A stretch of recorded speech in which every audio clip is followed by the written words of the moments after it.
recorded live from Studio 12A in sunny Phoenix, Arizona. You're listening to the Josh and Friends Podcast. Thank you for tuning in to the Josh and Friends Podcast. I am your host. My name is Josh, and this week's guest is someone I met all the way back in high school. He's a stocky guy, tough as nails, with a rough, raspy voice. He's the type of guy who always takes command of a room. He's a born storyteller with a larger-than-life personality. He's a lively character, a great guy to know, and someone with more interesting stories than just about anybody. So it is my pleasure to welcome to the show the guy who Garth Brooks was actually singing about when he sang the song, I Got Friends in Low Places. The real-life son of anarchy, my old pal, Mr. James Murr.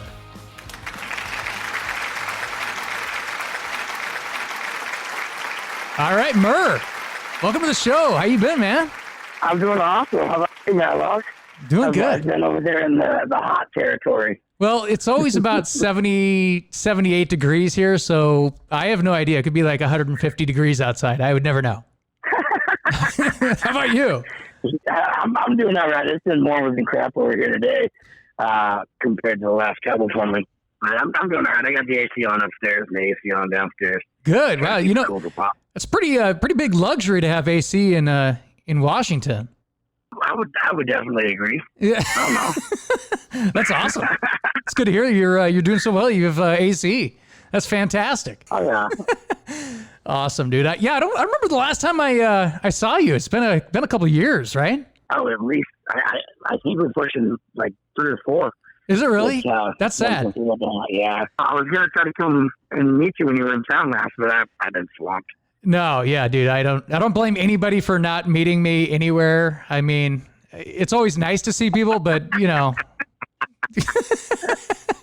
So, Awesome. how are things with your family? How's your dad doing? Your sister? How's everybody doing? They're doing all right. I mean, I still take care of Pops, and you know, he's been battling the whole diabetes thing forever, and then for the last couple of years, he's been battling an infection, just happened to get that amputation on his big toe. Oh So I've gosh. been helping him with his wounds, keeping it going. I don't That's know if you knew good. about that or not. Yeah. No, I didn't know about I that. almost lost him a couple of years ago. Oh yeah, my it was gosh. scary. Jeez. Yeah, it was super scary. And then with COVID happening and everything, he was one of the high risk ones. So I just kind of put my whole house on lockdown. Nobody coming around. Good. Yeah, I wouldn't risk Yeah. it. Yeah, that's for sure. Gotta save the old man. You know me. I take care of who I can every time I can. But he's doing good. His wound finally closed up enough. I finally got him to be able to go into the hot tub for the first time in 2.5 years. So he was a happy old man. And then, yeah. Good. You know, and then mom's doing all right. She got her battles too. She's got some problems with her lungs that we're fighting for her. And then Nicole's doing good. My sister's doing really good. She's down having some fun right now, visiting with her cousin, visiting. And then just doing good. My nephew, he helps out when I need to take care of Pops. So we do all right here. Good to hear, man. Good. I'm glad to hear that everything's stable, doing okay. Yeah. So James, we go way back to high school. Yeah. Years ago. And you're like what? Yeah, a grade younger, or I can't remember. 2. You're 2? Younger than- Okay. Yeah, because you and Gunnar are the same age. Maybe I'm just thinking about intellectually. I was acting younger than you as far as my maturity level. I don't know. But That's awesome. I don't know. You know me. I love to goof off with the rest of them. So do you remember the first time that you met me? I mean, I think I met you through Ryan. When was the first time that I'm pretty sure it was you. I just remember the first time I met was actually playing football. Oh, was it? Okay. I'm pretty sure it was doing one of our turkey bowls out of the 20 plus years that we did that. I'm pretty sure that it was at the turkey bowl. It was, I think the first time I met you, you got picked as team captain. They always like to stick you as team captain and Johnny Hess as team captain because you guys were the quarterback. And you guys hated it. You guys are like, how come we don't ever get to be on the same team? Yeah, right. No, because like I love throwing to Johnny. Johnny would like dive for stuff, you know. Gosh, can you imagine? I know, man. phenomenal. Imagine the coaches like seeing these high school starting, especially the starting quarterback doing what he was doing on the weekends. Oh, They would have freaked their shit out. Yeah. And then the only reason I have a Facebook account is because of you. Oh yeah, because I started making those old videos. You could hardly see what was going on in those videos. Because the news came and they reported because of how long we've been doing the Turkey Bowl there, and they put a clip of me catching a touchdown. You were Right. like, no way, Murr made the news. Yeah. Yeah, that was fun. Yeah, I remember. I think it was my friend Sarah who was actually working at Como. I posted on Facebook or. Maybe it was MySpace at the time. I have no idea. But I said, yeah, 20 years of Turkey Bowl coming up this weekend or whatever. And she goes, hey, they're doing stories on all these different Turkey Bowls going on around the community. You should probably reach out. Here, send a message to blah, blah, blah, this person. I go, all right. And then they showed up. The film crew. Or the dude. Crazy. That was wild. I was like, okay, wow. Okay. And then what do you know? The greased pig gets a touchdown. Yeah, right. The greased pig. Yeah. So we need to. No one's going to know that except us. No. So maybe we should explain that. I would definitely think they would want to know that. Well, so we didn't only play on Turkey Bowl. We always played not every weekend, but we played a lot of weekends during, spring and I guess maybe summer too. I'm not sure. I can't remember. So long ago. But there's a couple times where we were like, hey, this team's shirts, this team's skins, back when people didn't care about that kind of thing.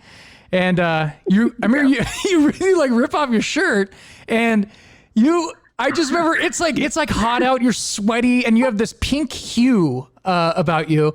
And you're running around and we're like, how are we supposed to tackle this guy? And then Ethan's like, it's like a greased pig. And I'm like, and I just remember laughing so hard because I was like, it is kind of like a greased pig. And it's like, how are you supposed to tackle a greased pig? How do you tackle a greased pig? So that's how you got your nickname. Yeah. And then from then on, we're like, I'll take Ryan, I'll take Ethan. And I'm like, I'll take the greased pig. So stupid. Such idiots. Hey, it worked for those short passes, and then nobody was stopping me, right? Oh yeah, no. Yeah, nobody liked to tackle you. You're like a bowling ball, man. Yeah, no. It was fun. Yeah, it was great. I look back at those times, and there were some of the best times that I've ever had. It was fun camaraderie, and it was a good time. Oh, by far, I love it. Yeah, and the coolest part was how long we all stayed in touch. This was long before Facebook or any of those things. And, I remember, but we always owed a lot of that to you because you made sure to at least give a lot of us a call. Hey, you coming out? Yeah, that was actually, I always call that my first sales job because here I am at 8 o'clock in the morning, calling everybody, waking people up, annoying people. I'm like, hey, we got football at, 10 or 11, blah, blah, blah, show up. And they're like, yeah, okay. And I'm sitting there calling 20 people. And then I don't know how many people showed up. Sometimes it was 15. Sometimes it was 5. Yeah.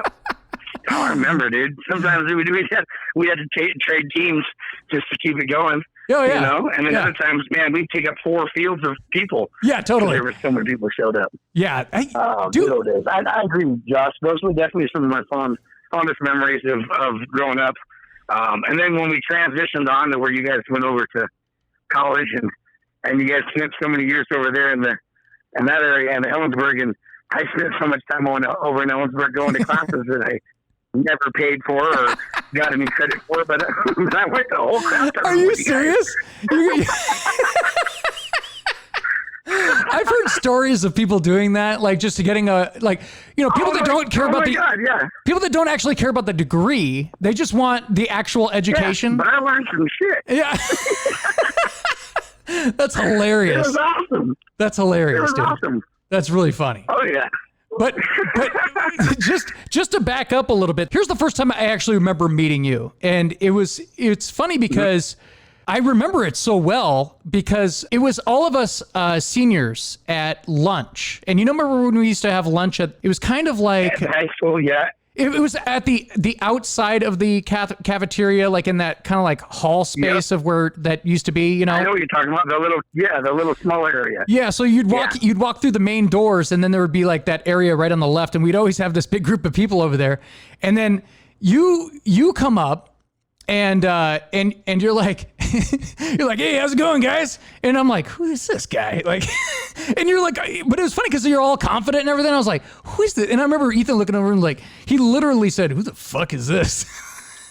and then Ryan goes, oh, that's Murr. And I was like, oh, Murr. I go, all right. And I go, hey man, how's it going? You're like, hey, how you doing? Like, and you just started talking to everybody like you knew us forever. I was like, okay, well, I guess I'm friends with this guy. Like, and I just remember you always had the gift of gab, and my dad has that as well. Like he could walk up to anybody in the room and have no problem talking to, you know, the wealthy guy in the corner, or, you know, the poor guy down on his luck, you know, on the other corner, you know. So it's always like fascinating to me. I've always had that admiration for you as far as you could control a room. Like you just walk up, hey, how you guys doing? You just walk in, you're like, I own this room. My name's Murr. How you doing, everybody? Yeah, so that's just how I've felt my whole life. That's awesome. I just think that's funny. And so before that, so tell me a little bit about yourself. Where was the legendary James Murr born? I was born in Portland, Oregon. Portland, Actually, Oregon. At home. Yep, at home. In Philly Flats. Wow. 66th and Duke. I was delivered by my father. No and the way. three midwives while the doctor was asleep on the couch. What? Yep. That is wild. Yep, they delivered me. And I'm sorry, why was to run out. Did you just say, I'm sorry, did you say the doctor was asleep on the couch? Yeah. What? He was asleep on the couch. What the heck? He was up all night the night before.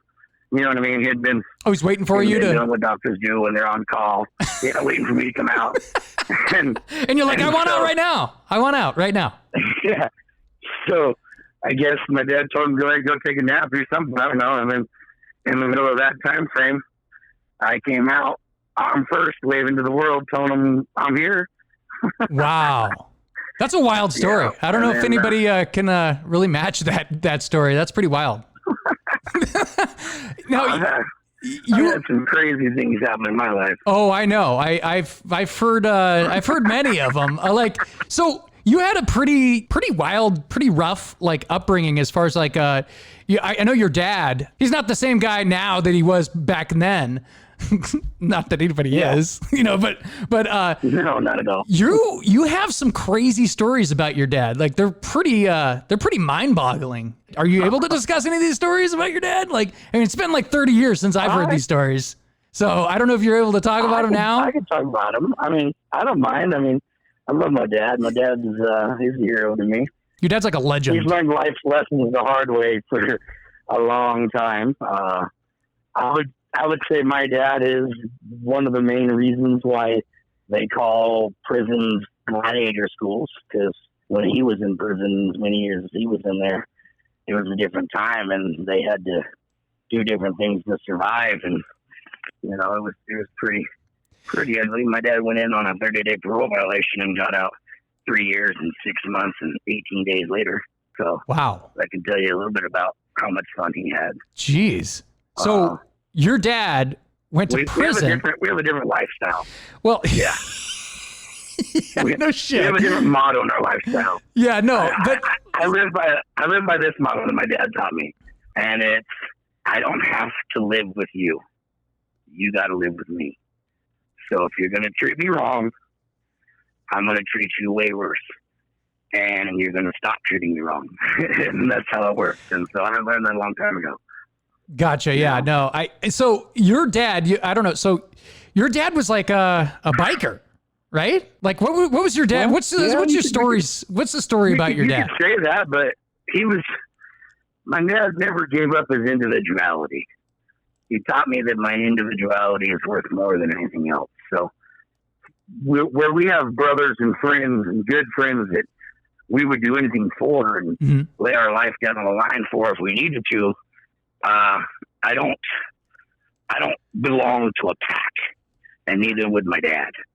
So where we had lots and lots and lots of friends that were affiliated and were real true 1%ers and patch holders and stuff, we didn't have to join it because they respected my dad and me for who we were, because we stayed true to who we were. They knew that if the shit went down and they called us, that we'd be there before most of their brothers were. So it was okay. Yeah. We would party with them and hang with them and do whatever we did. And that was a lifestyle that, you know, I grew up when I was way younger learning. But at the same time, my mom, she was the boss, and she taught me the other side of life. You know, I need to be respectful and, you know, go to school and learn something. Don't just waste my time. And, you know, when someone talks to me, listen to what they're actually saying, even if it's a different opinion. It might be something that might change my opinion in the future. It might not, you know, don't just shut it out. And taught me to just be a little more gentle and kind, where I learned to be able to smash and break and destroy something on the other half with my dad. So didn't you say that there was like a time where your dad, like, literally, like, someone tried to kill him? Like, they literally blew him up in a building or something? Or what is that story? What? I can't recall that story. I know that you do, but I just remember like hearing that. I'm like, what? You're mixing up a couple of them. Oh God. My dad got shot. Ooh. He, you know, like I said, he wasn't always a good person and didn't always hang out with good people. And one of the douchebags that he used to hang out with set him up and had him shot twice in a .44 Magnum. Jesus. He lived through it. It was a rough one. And then tried to kill him again later on. The same guy? But instead it got my mom. He blew my mom's van up with 3 sticks of dynamite. Jesus. It almost blew my mom's leg off and almost killed her, but she lived through it. And wow. Yeah. That's messed up. All my upbringing before I was even 9 years old. Wow. So I had to learn. That's wild, man. Stuff young. How to walk around and live and protect my family and be smart, you know. Yeah, that's crazy, man. So moving on, as you mentioned before, I remember when Ryan and I went off to college, you'd come back to visit us, like you said, and you'd come over, hang out. I remember going over to the dorms, to like where I stayed at the first year over there. I do remember that. It was so funny, man. That was so much fun. Murr's roaming around in the dorms, talking to everybody. It's so hilarious. And do you remember? I met so many friends. It was awesome. It was great, right? And it's funny because like I started to get invited to the parties that was over there. No, Lee and I always talk about that. It was an eye-opening experience because everybody. It's kind of like if you go to like a resort town, which Phoenix is very much a resort town. As far as, you know, like nobody's from here. I mean, you know, you have what, I don't know.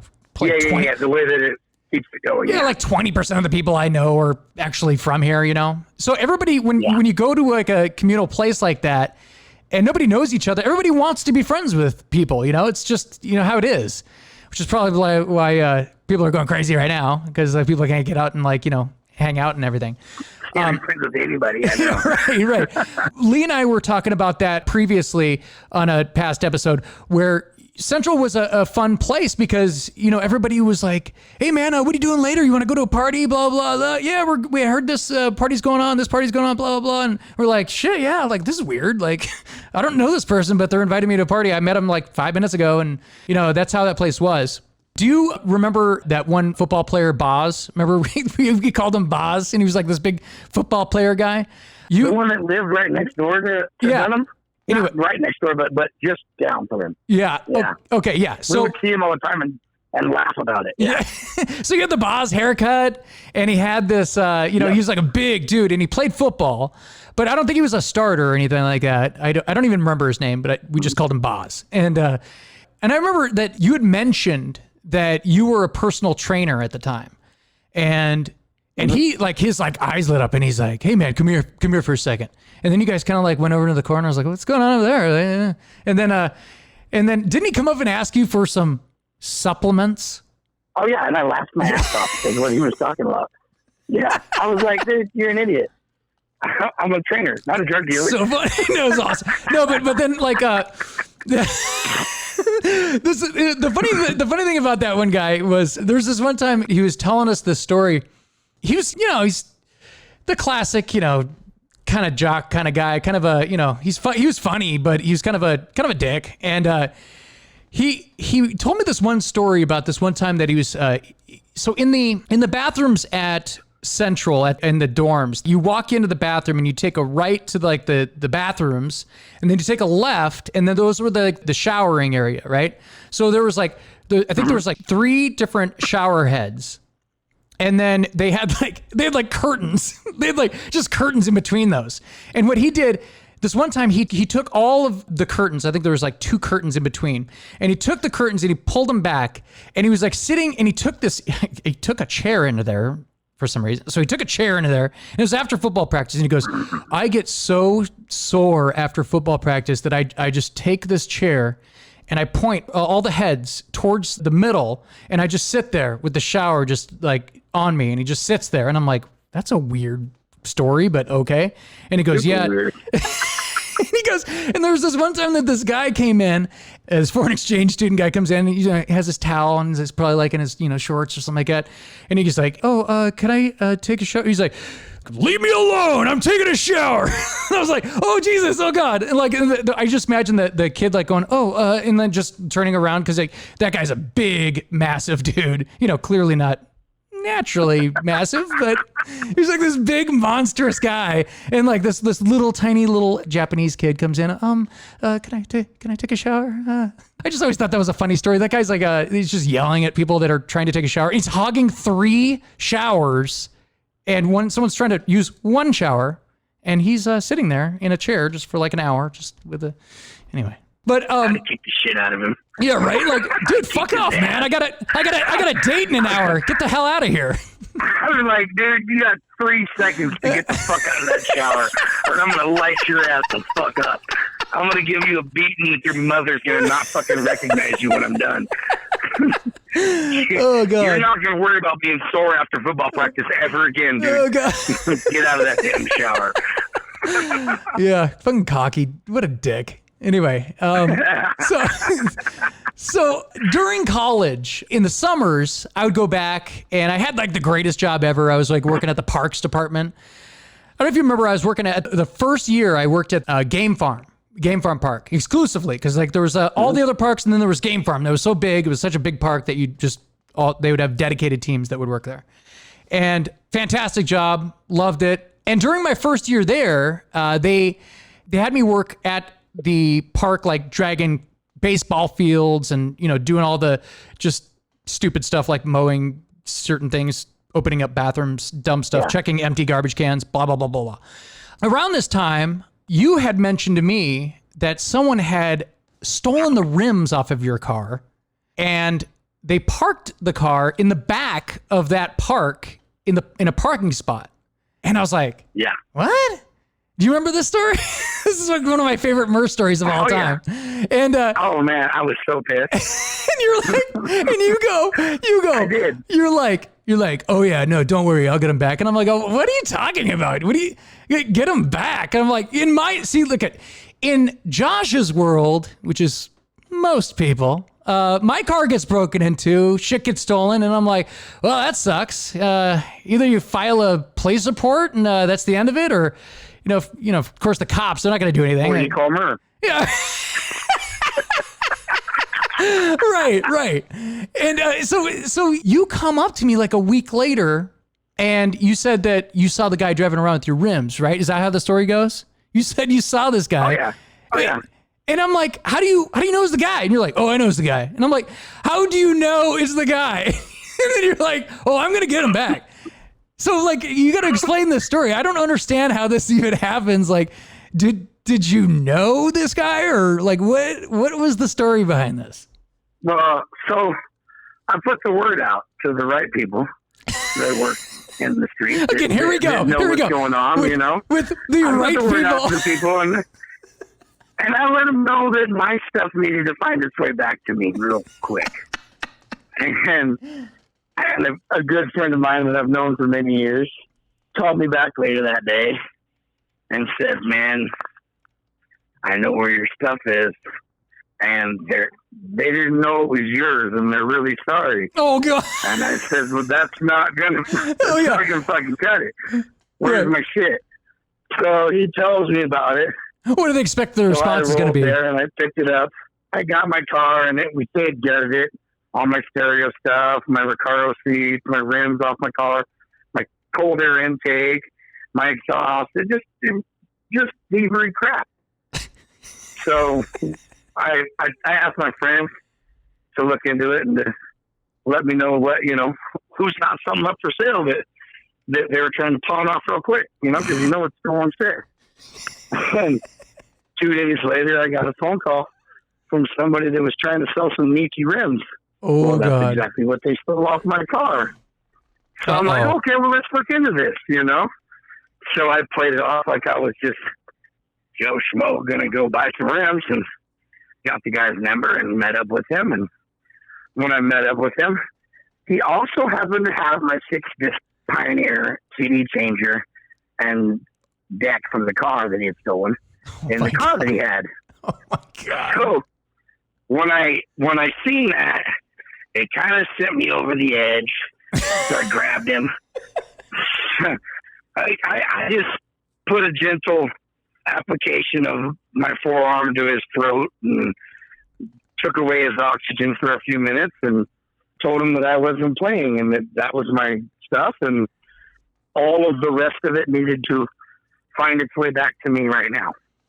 And I said a few other mean things to him, and then told him I was going to let him breathe again. But he was going to be breathing my air.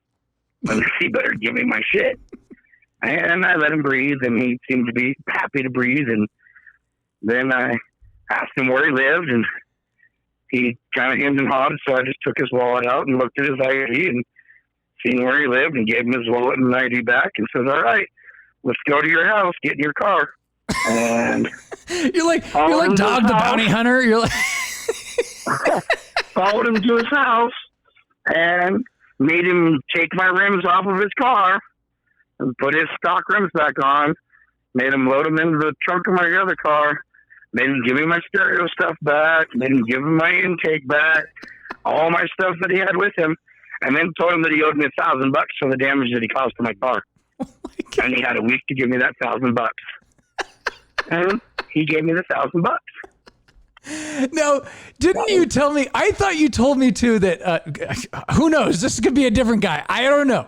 But you also told me that the car, because I remember I was following up with you on this whole story. I was like, because I just thought it was like funny. I was like, yeah, okay, yeah, you're gonna get the guy back, and you're like, no, and you like go, you look at me straight in the eye, and you go, no, I'm gonna get it. I'm gonna get it back. And I go, oh, okay, geez, you're gonna get your rims back, okay. And the story goes that you, I mean, again, I don't know if this same guy, but you said that you guys got his car. I don't know if it's you. I don't know. I'm not saying anything. But his car ended up in the same exact parking spot as yours was stolen. And I don't know that's so. So wait, after all this happened, then he still got like more punishment. Like his car still ended up in like stripped bone. Yeah. Yep. But I couldn't tell you who did it. I just know it happened. I just know it happened. Like I credit that to karma. Okay. So I credit that to karma. Okay, I got you. Okay, thieves are bad people. They should not do what they do. If you want something in life, go work. I was like, wait a minute. For it. Wait a minute. That was the guy's car that was in the parking lot when I went to open up the gates the next morning, which was on cement blocks, which was stripped to bones. And had like a knife stuck in the dash with a sign or some sort of piece of paper that had something like "Don't fuck with me" or something. I don't know. I don't even know. I don't know. Yeah. Or no, don't fuck with. I don't know about the note. I don't know about the note, but I do know that his car was there. That's what I was told. Oh, that's so funny. You know. I know he didn't have insurance and he didn't claim it. Oh, God. So, I'm laughing my ass off. That one went to the scrapyard. Oh, yeah. I'm sure Like I said, dude, I'm a nice person until you got it coming. No, dude, I will equal it. You know? One of my favorite other Murr stories of all time took place at the famous Jack's Tavern in Auburn, Washington. Remember the old Jack's Tavern? One of your old stomping grounds, right? Yeah. And Yeah. like you probably know what I'm talking about. More people head first through that door than anybody I know. So were you a bouncer? Well, you were like the resident bouncer at that place, probably, right? Yeah, I bounced there. I bounced at the sports page. I bounced down there at Schaefer's and. So all the places that don't exist anymore. I bounced all over the place. All these defunct like bars. All the meat markets that have gone away. Now you. Oh yeah. I don't know if you probably know. You're like, which of the 5,000 stories is he going to bring up here? Now, my favorite story is like how you said, this is the greatest thing ever. You said that one time you were, it was like late at night. I don't know what time it was. Maybe it wasn't even that late at night. I don't know. Are you talking about when I was with Dunham? When I was with Dunham? I'm not sure. And we were goofing off and talking shit to each other. And I slugged him in the arm in the bar. And the waitress was like, hey, calm down, guys. And we were like, oh, well, we're just joking. You know, we weren't trying no problems. And then the bikers that were standing next to her thought they were going to impress her. So they started talking shit to me. Like, no, this wasn't the story, but I'd love to hear this. Wait a minute. This is not the story, but I definitely want to hear it. Wait. So, so back up here. But so you were having like kind of, you guys were fucking around. Yeah, like we were playing pool, drinking pitchers of beer, Dunham and I, and my sister happened to actually come to the bar with us this time, right? And you know, I lived 3 blocks from it, so we're all chilling there, having a few pitchers of beer, having a good time, and me and Dunham are starting to catch a little bit of a glow, so we're goofing off as friends, and I ended up slugging him in the arm for something he said. You know how this guys goof off. Yeah. And when I did it, the waitress lady just happened to be standing by. And she thought that we were really pissed off at each other. Which you guys never really are. So she was trying to get us to, so she was trying to get us to calm down. And both Dunham and I, like, immediately were like, oh, no, we really aren't mad. We were just joking. We're friends. Right. We were just picking off. Sorry, you know. But at the exact same time, this biker dude that had a crush on her thought he was going to man up or something and embarrass me or something. And so he's like, you guys need to calm the fuck down. No, the fuck out right now or I'll fuck calm you down. Oh. And you know how well that goes with me. Oh, that's not good. So I kind of looked at him and I remembered I was with Brian Dunham, who's my school teacher friend. So I gotta behave, right? Right. Can't be just too out there. So I give this guy the benefit of the doubt. And I'm like, dude, man, we were just joking. We really don't have a problem. You know, we're really friends. We were just goofing off. We got no beef at all whatsoever. I stick my hand out. I shake the guy's hand and snaps my hand away. Oh. And Dunham's like, oh, God, don't do that. And so you could just see my whole demeanor change. And I'm like, all right, maybe this fucking idiot doesn't know. So I stick my hand back out and I'm like, no, man, you don't understand. I'm not trying to have a problem. I'm just trying to have a good time with my friends. You just chill. We're good. And he slaps my hand away a second time. Oh, God. Says, no, we're going to have a problem. So I look at Dunham at this point, and he's freaking out because he doesn't know what's going to happen. He thinks I'm going to have to fight all these bikers. And I looked at this guy, and I says, no, we don't got a problem. But if you fucking touch me again, you're going to learn what a problem is. You need to sit the fuck down and relax with your fucking friends. And then I just walked away. I walked straight over to the payphone. I picked it up. I dialed home. I said, hey, Pops, we might have a problem here at the bar. There's some fucking assholes and punks that think that they're fucking tough. They want to have a problem, so I'm going to do something. You want to show up and see something? And I hung up the phone. About 2 minutes later, the side door swung open, and there's my dad. And everybody in the bar is like, hey, what's up, Pops? And then my dad looks at me, and he's like, what's up, son? I was like, not much. Waiting for these motherfuckers to run their mouth again. And all 9 of them got up and walked out the front fucking door and sat down in the smoking section out front in the beer garden out there because they didn't want to be in the bar anymore. Jesus Christ. Oh, So- God. So Dunham looks at me like, oh my God, I can't believe that just happened.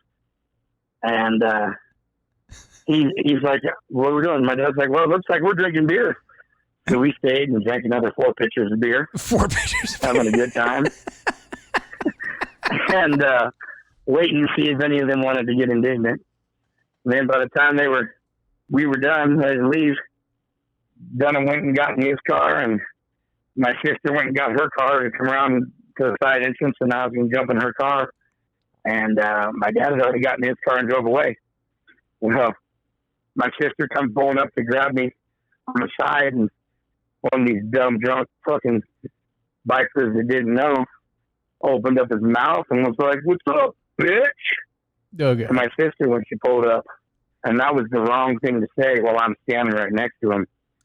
So I turned and I hit him so fucking hard that his friend next to him thought he was dying. Jesus. And I looked at his friend and said, if he wakes up, you let him know why I hit him. That's my fucking sister, you cocksucker. Don't ever talk about her or say something to her again like that. I'll kill you. And his friend decided to just drag him on out of the way. No one said shit. Whoa. Walked out and said, James, please go home. And I said, all right. Jesus. And that was about the worst it ever got at Jack. That was the worst thing. I keep people in line, but Yeah. I don't start shit, you know? No, yeah, I mean, That's the difference. No one knows. I can attest to that because I remember, going there, you were kind of like, everybody knew Murr, Everybody in like a 4-city radius knows Murr. I don't know how. What I loved is when you guys would all be chilling at like the interchange or something, you'd all come into town, and I'd hear about it, and somebody would give me the invite, and you guys would all be partying there for like a couple hours already. And then I would show up, and the whole bar would just stop doing what they were doing and be like, Murr's here, the party is here. Oh, yeah, totally. Totally. It was awesome. Yeah, it was I loved great. it. Yeah. It was just It's always fun, man, dude. It's like, that's Man, why I'm our telling you, group, I don't know what people are going to do now.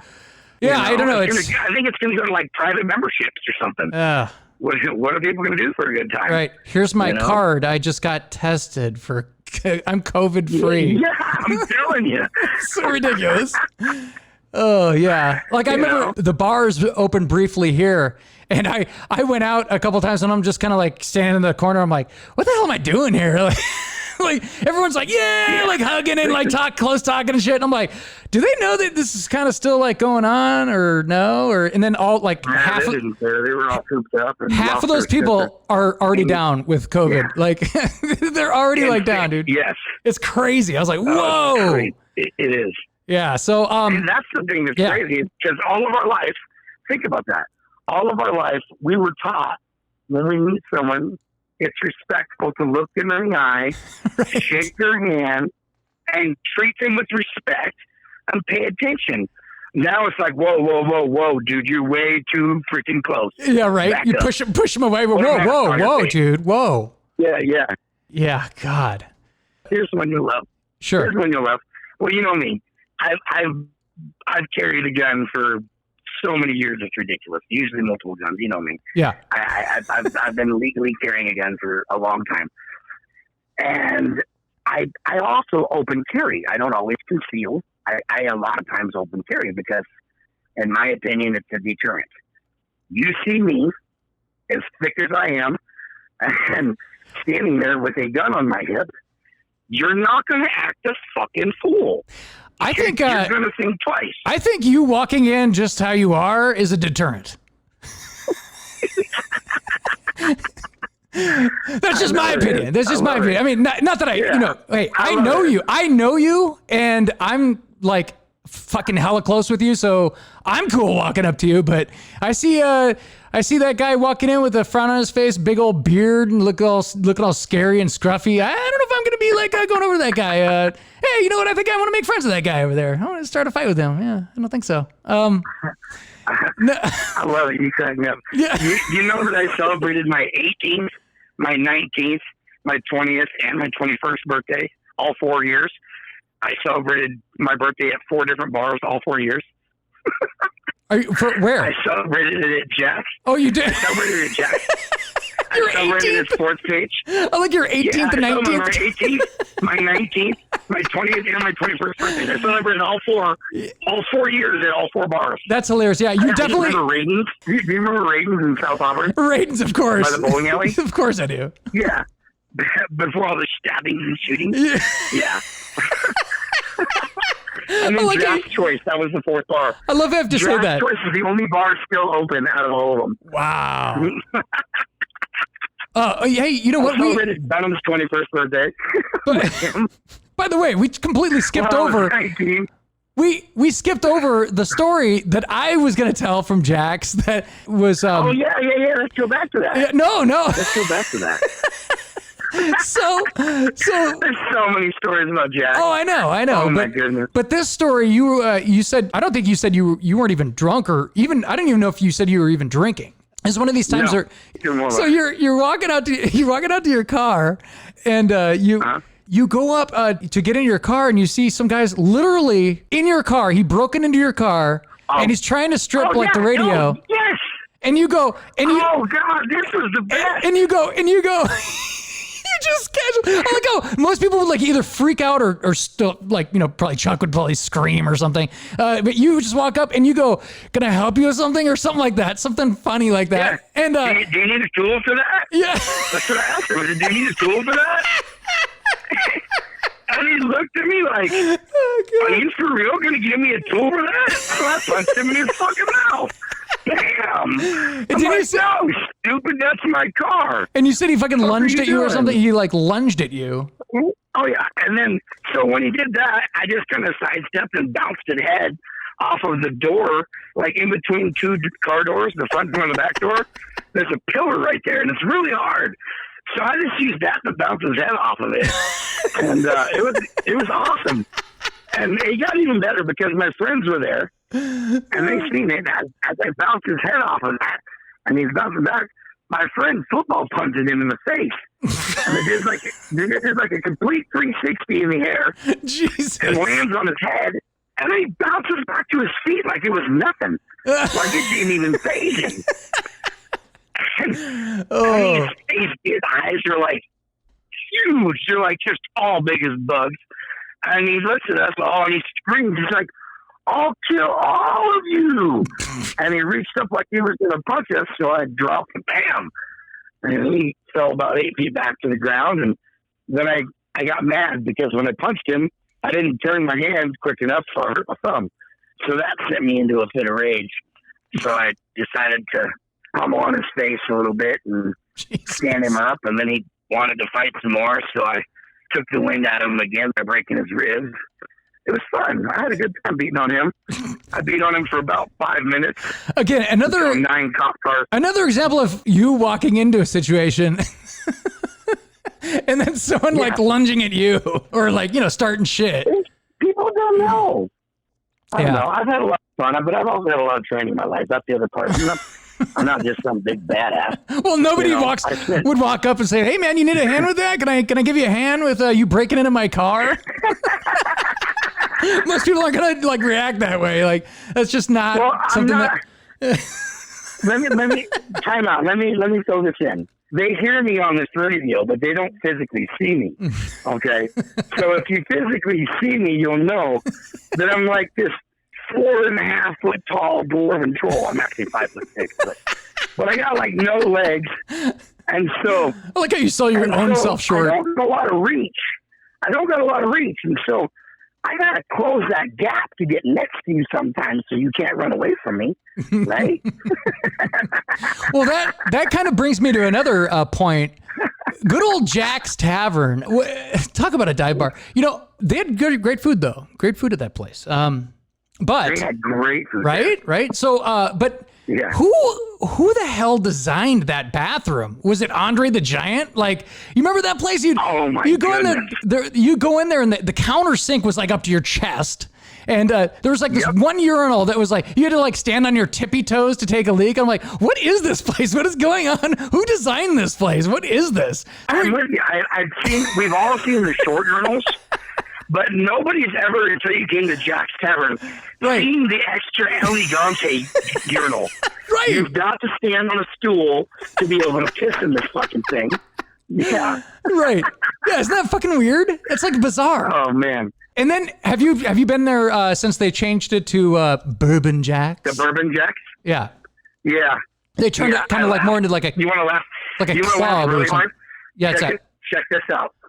So you remember the layout of how Jack's was, right? yeah. Before, how you'd walk in, you go past the bar, then you go past the pool tables on the left, and then there would be another pool table on the right in the back corner. Yes. And then they changed it before they closed it down. They made it in where they put a big stage on the far back where they had the DJ booth up there and you could dance up there, Right. and stuff like that.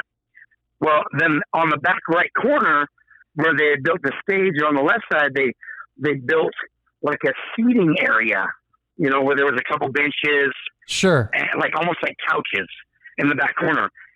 Really what it is it's almost like a strip club that they have in the back there, where you got the couches are back off of the stage and shit, and it's so clowning. I've got to go take a picture of it and send it to you because I that's think what it is now. It's I met some people there. It was like one of those like last minute things, and it was like I think it was like brand new. And I don't know if they did this every night, but it was bizarre. It was like one of the weirdest experiences ever. We go in there. First off, I'm used to Jack's. Jack's. This is not Jack's anymore. This is definitely not Jack's. They had a cover charge. The drinks were like, what are we in Bellevue or Seattle? What is this? And then that's what I was saying. I'm like, what? Yeah, and then they did like a weird Pledge of Allegiance salute to the flag at the beginning of the night, and I was like, what the fuck? And everyone's like literally standing up with their hands on their chest, and I was like, are we at a baseball game or what? Are we like what is this? I thought we were here to drink and party. Like what? All right, I guess I'll stand up and show my respect to the flag that's in the back. This is bizarre, but okay, here we go. I guess let's kick this night off. I guess that was a weird. That was one of the strangest experiences I've ever had in a bar.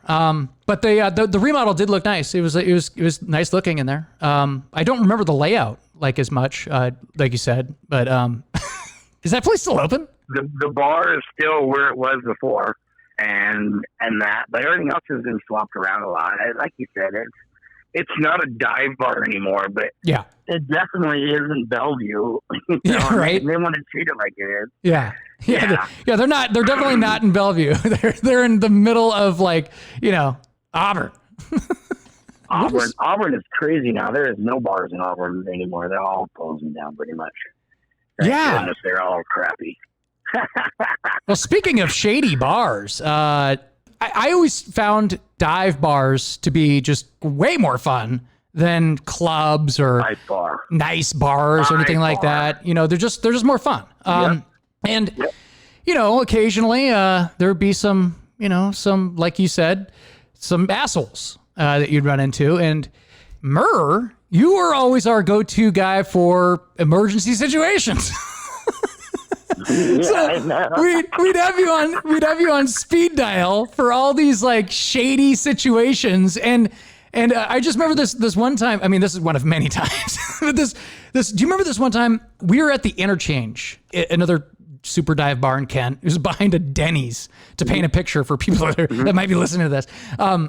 But there's like some veteran at this bar, some guy just got back from Afghanistan or something, and Ryan and I are talking to this guy and we're having a good conversation, and Ryan kind of like walks away and he's like, hey man, thanks for your service, blah, blah, blah. He was sitting there. So I was like, just, shooting the shit with him. And then all of a sudden, like a flip of the switch, he turned and he's like, I'm going to kill you. And I kind of like laughed it off. I'm like, what? And he's like, but he's not laughing. And then he leans in and I go, I'm sorry, wait, maybe I didn't hear you. And he goes, I said, I'm going to kill you. And I'm going to leave the bar. I'm going to go back home. I'm going to get my gun and I'm going to kill everybody in this bar. And I go, and I'm looking around at all my friends. They're all like, everyone's like, woo, drunk. I think it's a birthday party or something like that. Someone's like having their birthday or whatever. So everyone's having a good time. And I'm like, I'm kind of like, doing the, does anybody know what's going on here? That guy just said he's, and I look over and he's like staring at me like wants to kill me. I'm like, what happened here? And then I was like, well, nobody here cares. So, time to call Murr. so I think I sent you a text and I go, hey Murr, there's this guy at the bar. He says he's going to kill me and everybody in here. And you're like, who is it? What's his name? And I'm like, what does his name like matter? Like this, we're in a random bar and you're like, what's his name? And I go, I don't know. I think he said his name was blah, blah, blah. And you're like, he ain't going to do shit. He's full of shit. And I go, what, do you know this guy? And he's like, yeah. And I go, Murr, I'm like, he's pretty serious. And you're like, I'll be down there in a little bit. So like you come down and you're all like, you come down and you're all kind of like disheveled. You're like, you clearly just got out. I woke you up out of sleep. Your hair's all messed up. You got like a wrinkled shirt. And you come in, you look annoyed. You're like, yeah, that's the guy. Yep. And I'm like, what? This is not like the first time this has happened. you get annoyed that we call you, but you come down and you're like, I got out of bed for this. It was like, you're like the dad. How many times do I got to tell you? You're like the adult. You're like the annoyed adult that like comes to like. I remember that exact time too, because I remember Dunham called me as well. Right after you told me, Dunham called me, and he's like, "Dude, I think it's gonna happen. I think we're gonna have to fight down there. This guy just threatened Josh." And, I was like, what's going on? I'll be down there. Ain't nobody gonna do shit. If I show up, they're not gonna do anything. I promise you. Yeah. Yeah, it was crazy because it was a weird situation too, because like, we're like, man, we feel bad. Like this guy, like, just got back from the war and we're like, dude, I thought everything was cool. I think like Ryan even bought him a drink or something. I was like, all right, man, like, this is messed up. But then you're like, he ain't doing shit. I just remember you saying he ain't doing shit. Yep. He ain't gonna do shit. Oh God. Yep. Yeah. Don't get me wrong.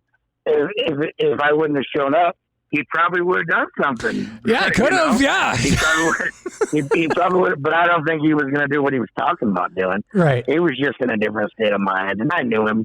The guy's not a bad guy, but he was in a real dark place at the time. And that's another thing, that's, like I said, I've learned that I don't always have to be a badass. Sometimes I just got to go in and talk to somebody because that's all they needed was someone to say, hey, that's not really what you wanted, right? I know you're pissed. I know you're offended, but really you just really wanted someone else to just say they fucking did it and shut up for you, right? Because I know what that means. And sometimes when you talk like that, they understand, it de-escalates it immediately. They're like, oh, yeah, that guy's pretty right. I probably should just take the out. Totally. He's giving me an out. I should probably take it. But me, I always prefer like I said, man, you have the knack of talking to people and getting shit done. Yeah. Well, people understand if I say it, I mean it, and I don't ask people to do things or tell people to do things unless they absolutely need to be told it. So now, Murr, you always are managing to get into these crazy, insane situations where you escape death. But there's one example in particular where you actually didn't escape death because you actually died. Is this correct? Yeah. You got to tell the story. Take us back. This was, 2003, 2004, something like that? 2004. 2004? Yeah. This is pretty insane. So where were you? Who were you with? What the hell were you guys doing? And what happened? So this is in the prime of when I thought I was Superman. I thought I was invincible.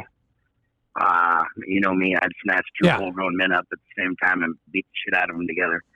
I really honestly thought I was invincible and indestructible, and you couldn't hurt me or do anything.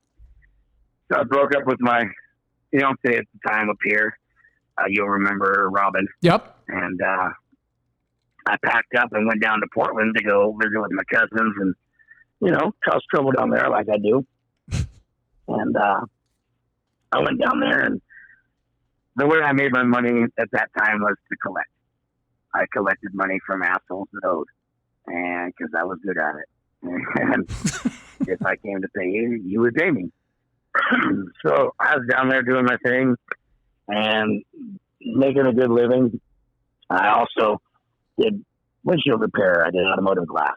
And so I had 3 different automotive shops that would call me up, and I would come in and I would cut the windshield out of this car that was wrecked so they could fix the body damage, and then I'd glue the windshield back in for them when I was done, or I'd cut the side glass out of this car and glue it into a different car, and I just made money that way, saving them money to not have to buy new glass all the time. Right. And to install new glass when I had to.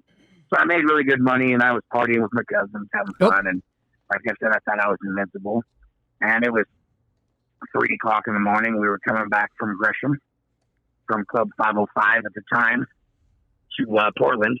Now, Gresham and Portland are sister cities. They're next door to each other, like Kent and Auburn or anywhere where you're from where it's just your next door city. Right. And there's a road that connects them that's the main road that is called Burnside.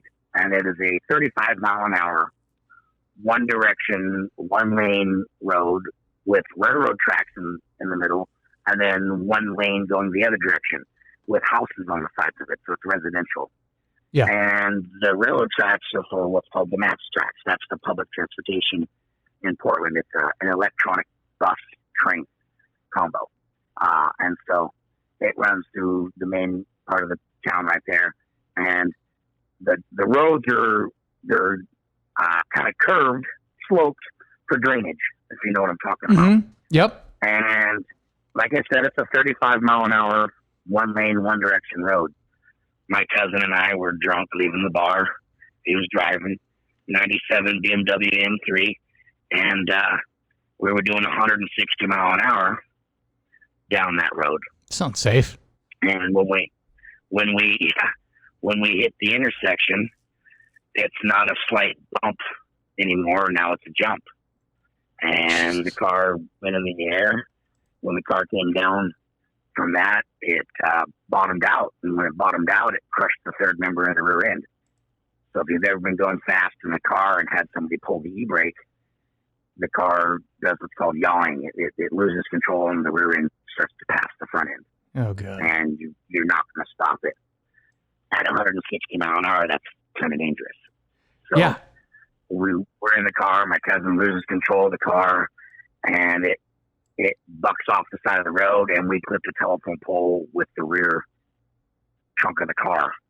And it just obliterated the telephone pole into splinters, and it cut all the trunk of the car off. Well, BMWs, the battery for the BMW is in the trunk. Jesus. And that's gone.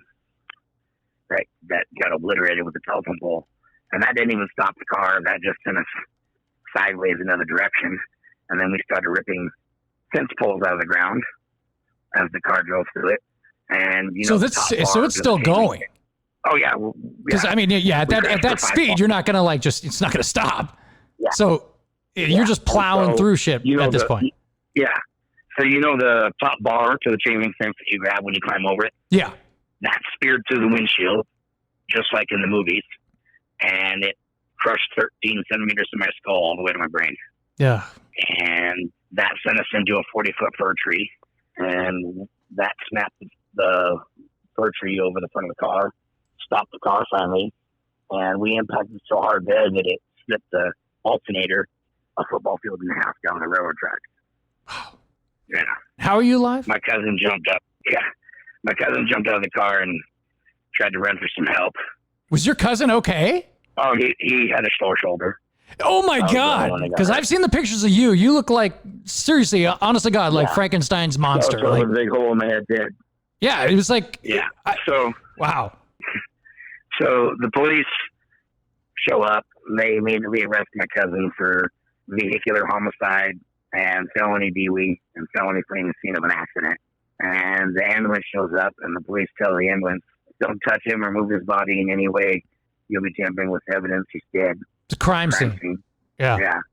48 minutes after the 911 call was made, I woke up and tried to climb out of the car. And all the witnesses were like, hey, that guy's alive still. Oh, my God. This is after they had taken pictures of my corpse and everything else. So then now they had to medically induce a coma. Holy. And in doing that, because it's not an exact science, it killed me.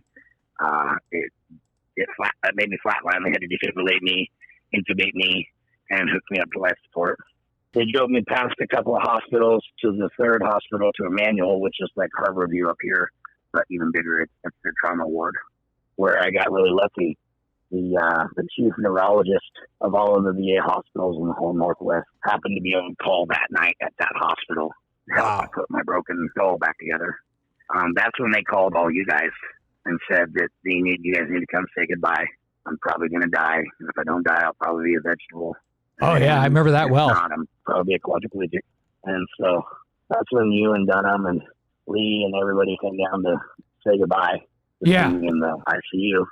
That's when you guys were in the back talking to me, and the nurse started to draw on my chest. No, it was a guy. Yes, it was some guy. Oh, yeah.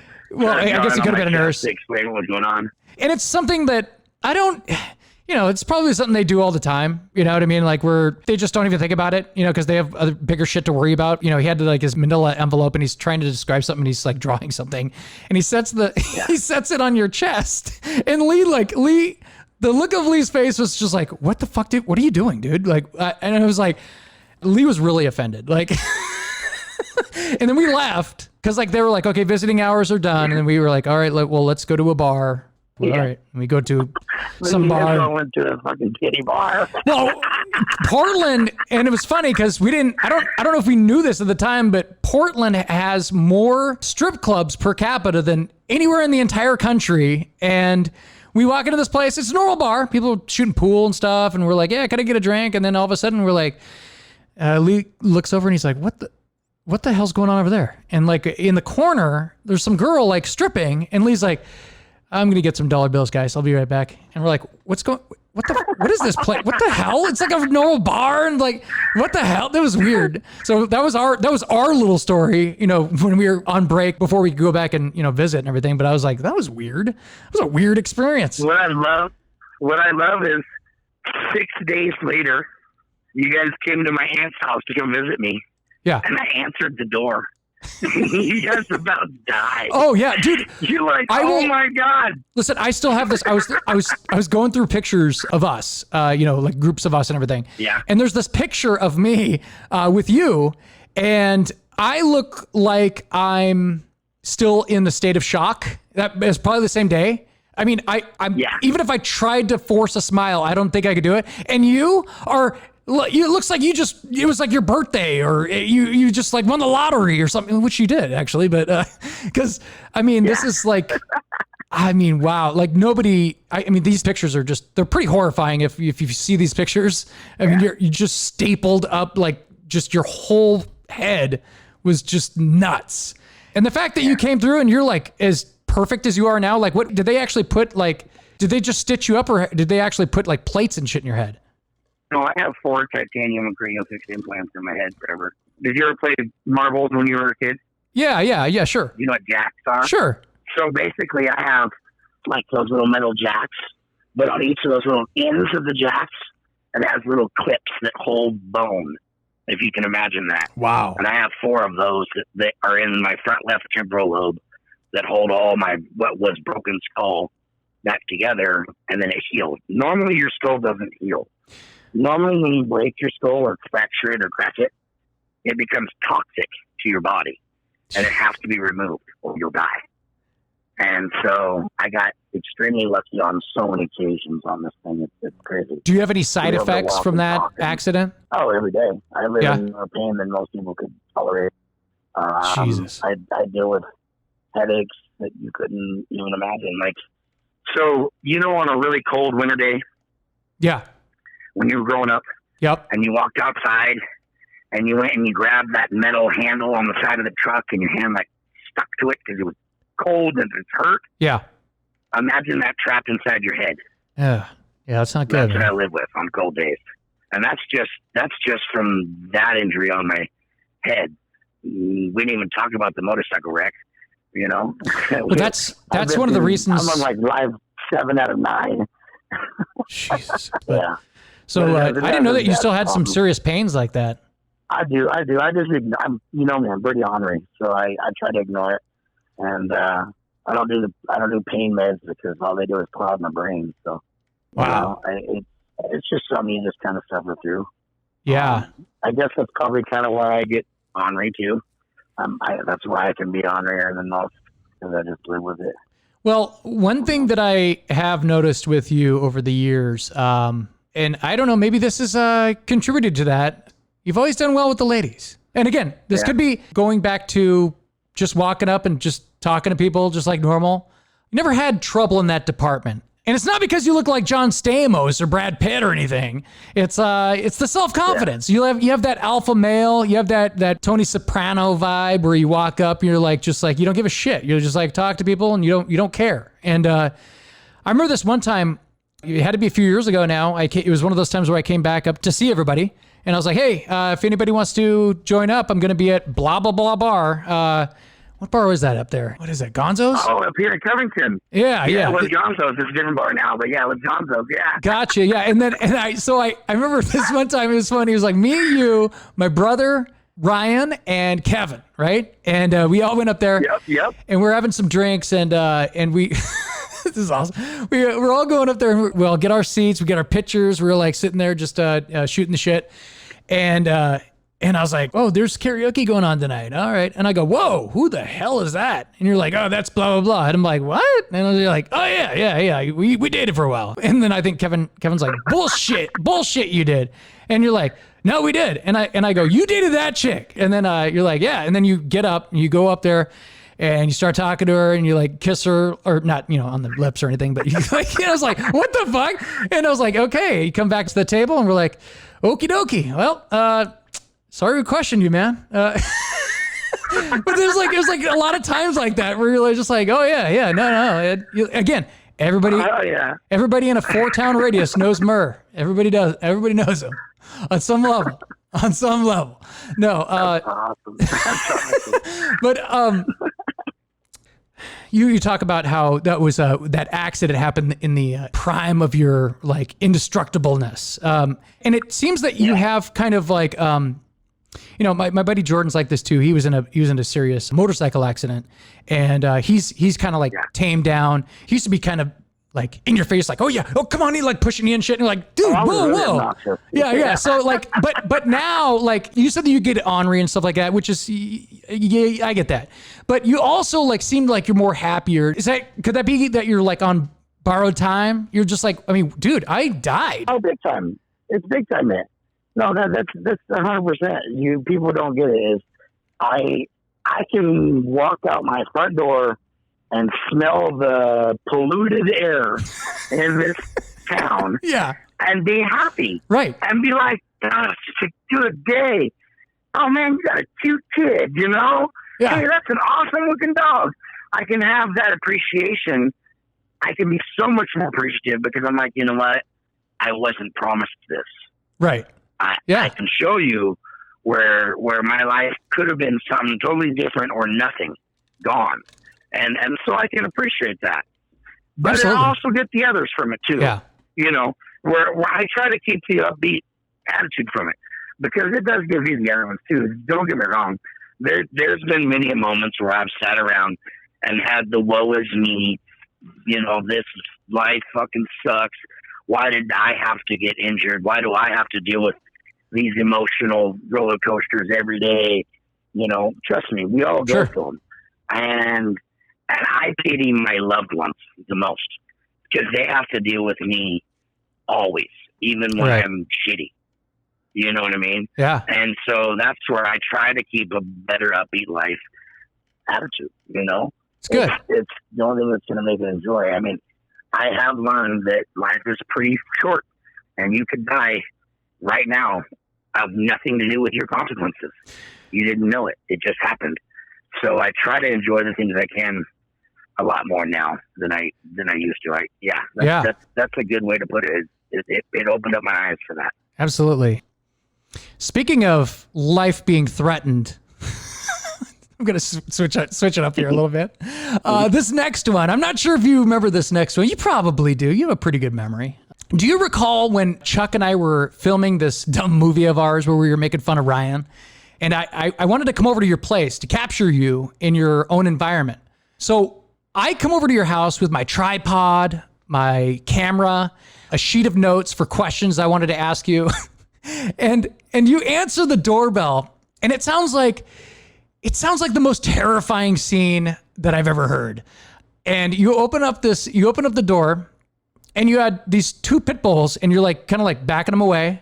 And I'm like, oh, I can't wait to go in here. It's going to be awesome. And then you're backing them down. And I'm like, and then you proceed to say, if I say the word, they would rip you to shreds in a heartbeat. And I go, oh, that's great to hear. Thanks. Thank you for that. That's great. Are you sure you want me to come in there? You're like, oh yeah, no, it's good. It's good. I'm like, okay. So like I go sit down, and your two dogs, I'm sure they're really nice dogs, but they were staring me down. And the fact that you said that to me, is if that wasn't enough, you go, this is so great. You go, hey man, so I don't think you've been here. And I go, no, I haven't been here. And then you're like, oh, let me take you on a tour.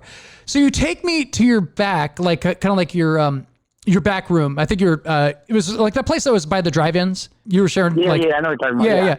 So you take me back to your back room, and you're like, oh yeah, check this out. I still haven't, I hadn't had a chance to clean this up. And I go, what is that? And you're like, oh, someone tried to break in the other day, and or they must have taken something and didn't get too far. They grabbed one, and my dog bit the shit out of him. There was just blood all over the floor. Yeah. You go, there was a trail of blood back to the front door. They're running out. And I'm like, oh, this is making it even more comfortable to record you here. They kicked my bathroom window in downstairs to the shop, and then came in and went up the stairs to where my apartment was above my shop, right?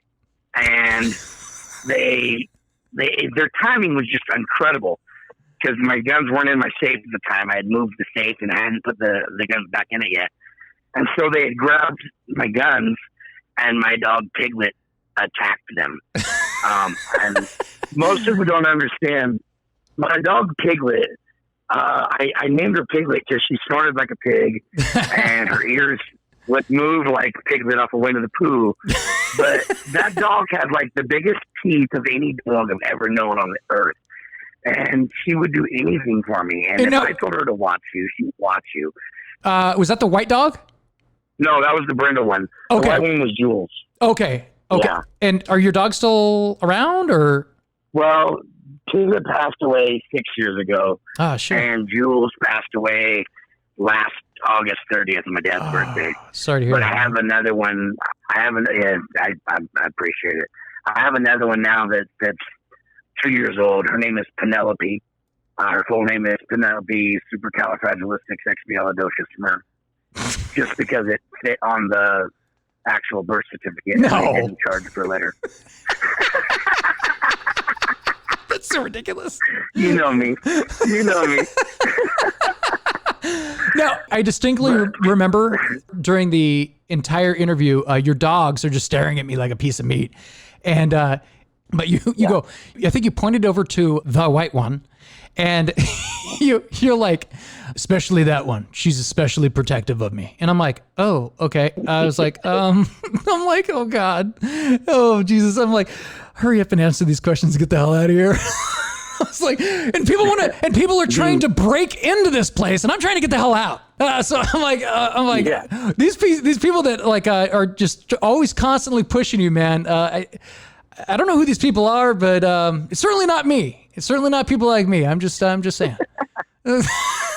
So I definitely have a memorable moment going over to film you. That we never did release that movie. I never just sat on a shelf. I wish we did. It was pretty funny. Man. Yeah, we never did, dude. Like I don't even know where the video is. I don't know. That's awesome. You gotta find that. I know, right?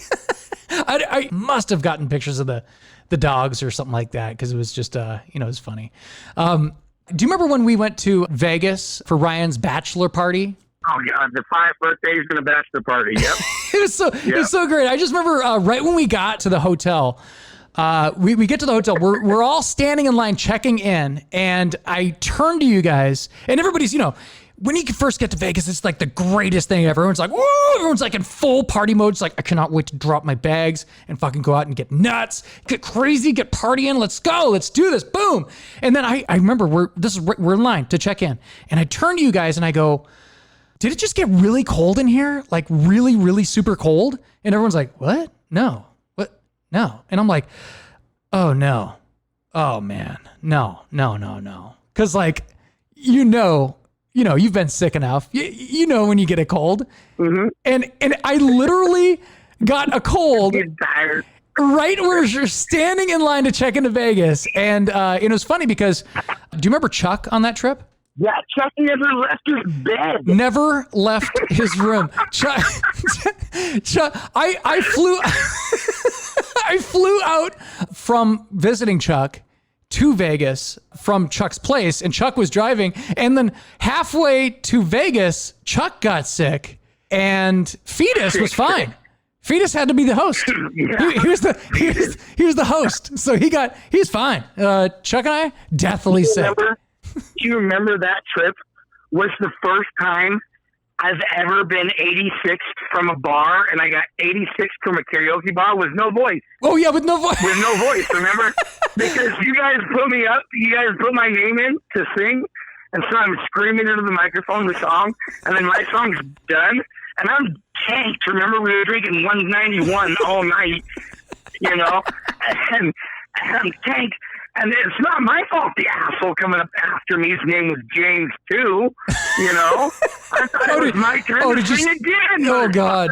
And then I tried to take the remote, the microphone from me. Remember, I was like, I'll kick your fucking head off, punk. God. And they grabbed the security, and the security comes up and says, you touch me and I'll beat you to death, motherfucker. Don't Vegas. touch me. Can you imagine being like a security guard in Vegas? You're like, Murr. Yeah, you're like, Murr, come on. We got to go, dude. This is Vegas. I'm like, I don't give a fuck. I'll down that motherfucker. This is my microphone. When we're holding our guitars, remember? Yeah. The stupid guitars. I still have it. I kept one of those for years. Oh, you do? From the Rock House. Yes. Oh, that's funny, man. With the saw inside of it, dude. That is funny. Yeah. I did not know that. That's pretty good. You're going to have to send me a picture of that. I will, dude. I'm looking at it right now. I'm sitting in my garage. No way. That is funny. Yeah, from the Rock House in Las Vegas. I don't know which one of you guys saved my life on that trip, but the only thing that I could credit for me even leaving the hotel room itself at all that weekend was Theraflu. Someone went down, got Theraflu, could have been you, and brought it back up, and I pretty much overdosed on Theraflu, probably did permanent kidney damage, or damaged my liver for good, But it was worth it. That was great. I was not about to sit out an entire weekend on one of my best friends. Yeah, me and you and Fetus were the last ones to leave, remember? Yeah, we were the last ones to fly out. Yep. It was, and Fetus. It was me, you, Velasco, and Noel. Was Fetus there, or did he leave? Yes. I remember it was us. I forgot Velasco was still there. Yes. Phil was there. Yeah. We're like, well, we could save like, $100 if we stay another night. Okay. All right. So we did, yeah. We did. It's like on a Monday or something. We're like, okay, this is not wild here in Vegas on a Sunday night or something like that. I remember I saved Dunham's life down there when he was so drunk at that club, when the security took him out the back door, and I slipped out the back door right behind him and threatened to beat the fuck out of them all until he let my friend back in the club. He was going home with us. And I didn't give a fuck. They were like, what? And I was like, he don't got to drink no more. I'm okay with that. But he's going back in that club with me. That was like Ryan could hardly stand. And that was... Yes, remember he was on the dance floor falling into girls. Oh my God. Dude, that was one of the drunkest I've seen him, man. He was hardly able to stand. That was crazy. That was wild. I had no idea where he was. Oh I didn't my! even know. Jeez, and you remember? I have this. I still have this video. I still have a video of I don't know if it was the first night or the second night. Our buddy Phil, who's like he's sitting on the ground and he's like slapping the ground with his like hand and like and I think I don't know if it's Rex or somebody goes, look at him, he's like a little baby and he's like slapping the ground and like laughing like so fucked up. Yeah. It's hilarious. Oh my God, yes. Oh man, that was such an awesome trip. Oh, so Remember, great. oh God, no, get this. Remember, I show up to where you guys were at one of the casino things. Yeah. And I sit down next to you guys, and this good-looking woman comes right up and sits down right next to us and starts talking to us for like 10 minutes. And I just didn't get it. I just wasn't getting it. Because I just thought it was some girl talking to us. Yeah. And finally, you guys come over and like, hey, bro, that's a working girl. I'm like, what? Yeah, they're all over, man. They're all over down there. Yeah. Like, man, they're like, Murr's like, really knows. Oh, so awesome. Oh, it's good times, man. That was my first time experiencing the depths what this kind of people are like. Right, yeah. Yeah, like, hey, you looking for a good time? Yeah, I'm in Vegas. Of course I'm looking for a good time. Let's party. Let's do this. You're like, oh, no. A good time. Oh, man. Oh, yeah. No. We're running long here, but it's when good. You come back out this way again? I'm not sure, man. I don't know. When does COVID end? I don't know, man. I put in my order for it to stop at least 2 months ago. Oh, man. This sucks. I'm still waiting for fucking summer to get here. Oh. Yeah, that's gone. That's long gone. Put COVID on hold so I can live my summer. That is long gone. You're dreaming for that one. All right, Murr. Well, hey, dude, we're gonna have to do this more often because it's fun. Yeah. It's fun. It's good chatting with you. Gonna have to come back and have some beers once COVID ends, or I know that I'm being. You don't gotta wait for COVID to end, dude. You can come all the way over here. I got a big ass porch. You can sit on one side. I'll sit on this side. I got beers for you. Hey, if there's something I'm good at, it's social distancing. That's for sure. That's for sure. So. I don't have a lot of skills in life, but social distancing, that is right up my alley. I can distance myself from all of you guys and social. That's awesome. Gosh. Oh, man. It's awesome, dude. That is awesome. It's so good to hear from you, brother. I miss you guys. I do want to hang out. Yeah, absolutely. I do hope this shit ends soon and the world does okay. My prayers for all of your friends and family. I hope that they're hanging there and everyone's doing good. Absolutely, dude. Yeah, and if you know anyone that is sick from this, my prayers are with them. You know, I do. Same, I dude. want everyone to feel better. Well, dude, Murr's good talking to you. Yeah. All right, brother. Well, I'll talk to you later, Josh. We'll have to do this again. You know it. All right. Talk to you later, man. All right. Thank you for tuning in to the Josh and Friends podcast. If you have any questions or comments about today's show, feel free to leave a message in the comment section below. If you enjoy listening to the podcast, please make sure to hit that subscribe button and follow the show. And check out some of the video clips posted on YouTube and Facebook. I'm Josh, and thank you for being a friend.